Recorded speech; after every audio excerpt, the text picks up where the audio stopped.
Nasional ho cidadão filipino ida ho narang Arnolfo TVJR nebe foing lalaisne pisik detém ho di submete ba Tribunal Recurso e kusumai hetan detenção.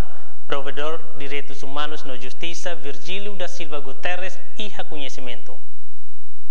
Questão ne hatoho si provedor Direitos Humanos no Justiça Virgílio da Silva Guterres ba jornalista sira ya Hotel Ramelau Kuartane.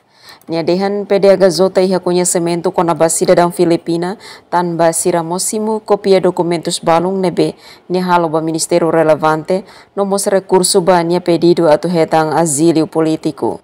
No PDA Gazota rasik mos buka informação no parceiro sira iha Filipina atu hatene kona ba cidadão ne.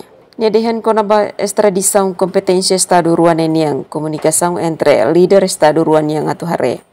Nia mos explica asilo nebe iha beledehan asilo ne foba emasira nebe iha ameaça tamba perseguição política katak defensor direitos humanos tamba nia opinião política makhetang ameaça no dar Estado direito democrático iha dever atu acomoda emasira ne hodifo identidade baema. Terezinha de Deus, STL News.